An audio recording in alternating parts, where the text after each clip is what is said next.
মৰমৰ ছাত্ৰ-ছাত্ৰীসকল তোমালোক আটাইকে ইংলিছ জ্ঞান একাডেমি চেনেললৈ আদৰণি জনাই এটি খুব ইম্পৰ্টেণ্ট ভিডিঅ' প্ৰস্তুত কৰিবলৈ আগবাঢ়িছোঁ আৰু আজি আমি আলোচনা কৰিব বিচৰা বিষয়টো হৈছে এৰৰ কাৰেকশ্যন। এই এৰৰ কাৰেকশ্যনটো আমাৰ ক্লাছ 8-9 ৰ পৰা আৰম্ভ কৰি গ্ৰামাৰ যলৈকে লাগিব প্ৰায় হায়াৰ ছেকেণ্ডাৰী ফাইনেল ইয়াৰলৈকে প্ৰায় সমূহ পৰীক্ষাত আহেই। তাৰোপৰি বিভিন্ন ধৰণৰ কম্পিটিটিভ এক্সামবিলাক এন্ট্ৰেন্স এক্সামবিলাকত এৰৰ কাৰেকশ্যন মাষ্ট হেতু থাকিবই। গতিকে আমি এইখিনি কিছুমান এৰৰ কাৰেকশ্যন বুলি ক'লে এটা নিৰ্দিষ্ট বিষয় এটা টপিক নহয়। এৰৰ কাৰেকশ্যন মানে হৈছে আমি গ্ৰামাৰৰ যিমানবিলাক চেপ্টাৰ্ছ বা যিমানবোৰ ৰুলছ যিমানবিলাক গ্ৰামাৰৰ বিষয় আমি অধ্যয়ন কৰিছোঁ বা পঢ়িছোঁ সেই গোটেইখিনিৰ নলেজটো হোৱাৰ পাছতহে আমি ভুলটো ক'ত আছে কেনে ধৰণৰ ভুল আছে সেইখিনি আমি ধৰিব পাৰিম। কৰবাত হয়তো ডিটাৰমিনাৰ্ছৰ ভুল থাকিব পাৰে, কৰবাত প্ৰিপজিশ্যনৰ ভুল থাকিব পাৰে, কৰবাত টেন্সৰ ভুল থাকিব পাৰে, কৰবাত সঠিক শব্দটো তাত নাথাকি বেলেগ এটা থাকিব পাৰে। গতিকে বিভিন্ন ধৰণৰ ভুল থাকিব পাৰে। সেই ভুলসমূহক আমি শুদ্ধ কৰি সেন্টেন্সটো লিখিব লাগিব, অৰ্থাৎ ভুলটো ক'ত আছে আমি ডিটেক্ট কৰিব পাৰিব লাগে। গতিকে সেইখিনি আমি জনাৰ উপৰিও প্ৰেক্টিছ কৰাটো অত্যন্ত আৱশ্যক। গতিকে প্ৰেক্টিছেই মূল কথা। আজি আমি তেনেকুৱা এটা উদ্দেশ্য লৈ প্ৰেক্টিছ কৰিবৰ কাৰণে এৰৰ কাৰেকশ্যনৰ কেইটামান আমি সেন্টেন্স লৈছোঁ, যিবিলাকৰ সহায়ত তেনেকুৱা ফ্ৰিকুৱেণ্টলি পৰীক্ষাবিলাকত আহি থকা টাইপৰ সেন্টেন্স হয়। আহি থকা সেন্টেন্স বুলি নাই কোৱা, টাইপটো তেনেকুৱা। গতিকে সেইবিলাকৰ পৰাই আমাক আজি আলোচনা কৰা বিলাকৰ পৰাই কুৱেশ্যনৰ টাইপটো মিলি আহে। গতিকে মই ভাবোঁ তোমালোকক এই ভিডিঅ'টোৱে যথেষ্ট সহায় কৰিব। তো পলম নকৰাকৈ আমি বিষয়টোলৈ আহোঁ। আমি ইয়াত মই অলপ সময় বচাবৰ কাৰণে কম সময় যাতে ভিডিঅ'টো ছুটি হয় তাৰ কাৰণে মই আগতেই সেন্টেন্স কেইটা লিখি থৈছোঁ। গতিকে ইয়াত চাই লোৱা তোমালোকে। আমাৰ প্ৰথম সেন্টেন্সটো everybody have to do this. ছেকেণ্ডত আছে one should respect his mother language. থাৰ্ডত my mother never listen what I say. আচ্ছা, এইখিনি আমি গোটেইখিনি আমি পঢ়ি যাম বাৰু, কিন্তু তাৰ আগতে মই এটা কথা ইয়াত উল্লেখ কৰিব লাগিব যে প্ৰথমতে তোমালোকে গোটেই সেন্টেন্সখিনি ভালকৈ চাই লোৱা। হ'লে এই সেন্টেন্সখিনিক ভালকৈ চাই লোৱা আৰু ভিডিঅ'টো পজ কৰি দিয়া আৰু নিজৰ মতে ক'ত আছে ভুলটো বা শুদ্ধ কৰিলে কেনেকুৱা হয় নিজৰ মতে কৰি চোৱা। তাৰপিছত আমি এতিয়া ডিছকাছ কৰিম তো তাৰ মতে তোমাৰ কিমানটা শুদ্ধ হৈছে, কিমানটা পাৰিছা, সেইমতে তুমি নিজেই নিজক এটা পৰীক্ষা কৰি চাব পাৰিবা। হ'লে গতিকে আমি প্ৰথম সেন্টেন্সটোলৈ আহিছোঁ, এভৰিবডি হেভ টু ডু দিছ। এই বাক্যটোত ভুল ক'ত আছে? হ'লে এই বাক্যটোত ভুলটো এইখিনিত আছে। মই কাৰণটোও কৈ যাম প্ৰত্যেকটো সেন্টেন্সত। আমি এভৰিবডি বা এভৰি ওৱান একে ধৰণৰ কথা হয়। গতিকে যেতিয়া ইচ বা এভৰি লাগি থাকে তেতিয়াহ'লে আমি তাক ছিংগুলাৰ হ'ব, সেই বস্তুটোক ছিংগুলাৰ বুলি আমি ধৰিব লাগিব, ছাবজেক্টটো ছিংগুলাৰ। হ'লে গতিকে ইয়াত ছিংগুলাৰ হোৱাৰ লগে লগে এই হেভটোৰ ঠাইত আমাৰ কি বহিব? Everybody has. Everybody has to do this. তেনেকৈ ছেকেণ্ড সেন্টেন্সটোত ক'ত ভুল আছে? One should respect his mother language. ইয়াত যদি থাকিলেহেঁতেন হি শুড ৰেছপেক্ট, তেতিয়া হিজ মাদাৰ লেংগুৱেজ হ'লহেঁতেন। She should respect her mother language. We should respect our mother language. They should respect their mother language. কিন্তু ইয়াত এনেকুৱা প্ৰনাউনটো কি বুলি আছে? ইয়াত আই, উই, ইউ, হি নাই, ইয়াত আছে ওৱান। গতিকে আমাৰ ইয়াত ভুল হোৱা এৰিয়াটো হৈছে হিজ মাদাৰ লেংগুৱেজ নহ'ব, এইটো ওৱানছ, এইটো ওৱানছ মাদাৰ লেংগুৱেজ হ'ব। হ'লে তোমালোকৰ লগত মিলি আছে নে নাই চাই লোৱা। থাৰ্ড কুৱেশ্যনটো হৈছে my father never listen what I চে। এতিয়া ইয়াত আমাৰ ভুলটো ক'ত আছে? মাই ফাদাৰ নেভাৰ লিচেন, সদায় লিচেনৰ লগত আমি টু বহাব লাগিব।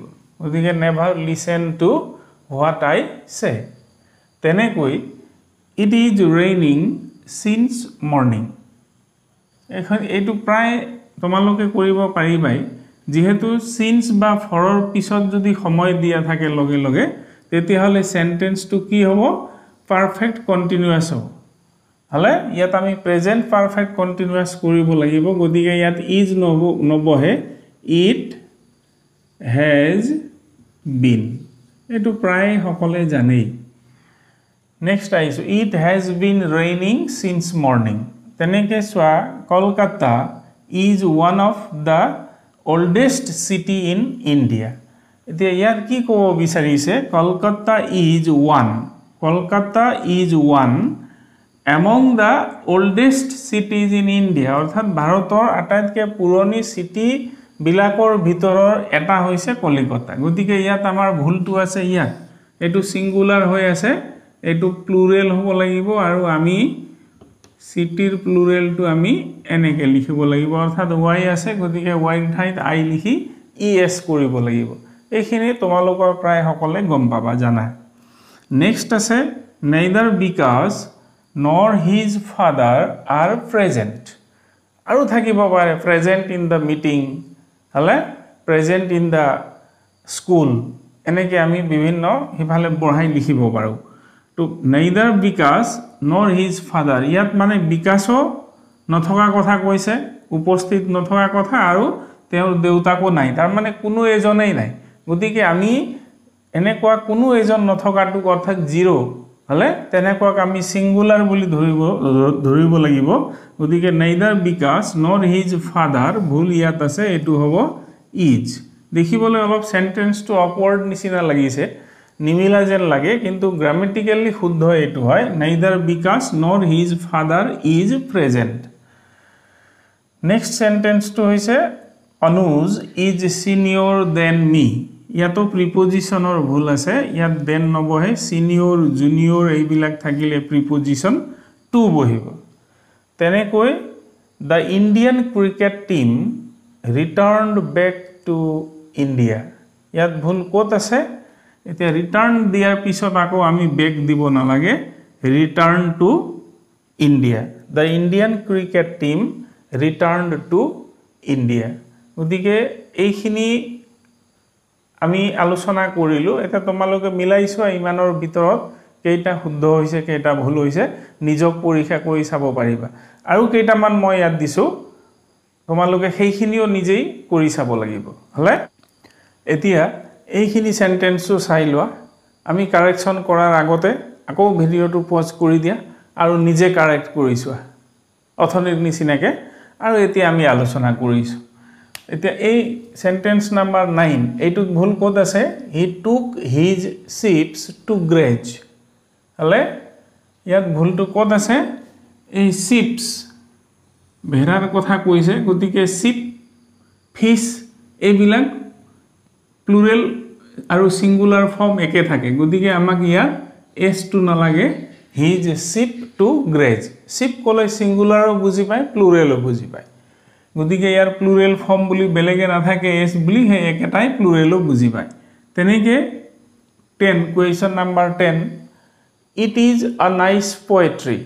ইয়াত ভুল ক'ত আছে ভুলটো হৈছে poetry টু হ'ব লাগিব শুদ্ধ কি হ'ব লাগিব it is a nice poem শুদ্ধটো হ'ব লাগিব poem হলে এই দুটাৰ মাজত আমি সচৰাচৰ পাৰ্থক্যটো ইমান লক্ষ্য কৰি নাথাকো নাভাবু বা জানিবলৈ বিচাৰি নাথাকো একেটা যেন লাগে আসলতে পোয়েট্ৰি হৈছে a collection or a group of poems কবিতাৰ গ্ৰুপটো কোৱা হয় পোয়েট্ৰি বুলি পোয়েমৰ গ্ৰুপটোক পোয়েট্ৰি বুলি কোৱা হয় পোয়েট্ৰি কিতাপত থকা বিভিন্ন কেইবাটাও পোয়েম মিলি পেলাই পোয়েট্ৰি হ'ল গতিকে ইয়াত এটা সিঙ্গুলাৰ কথা কৈছে এটা পোয়েমৰ কথা কৈছে গতিকে it is a nice poem next there is no place in this bench এই সেন্টেন্সটো আসলতে বেঞ্চত ঠাই নাই বহিবলৈ খালি জায়গা নাই বুজাইছে হলে গতিকে ইয়াত নো প্লেসৰ ঠাইত কি হ'ব নো প্লেসৰ ঠাইত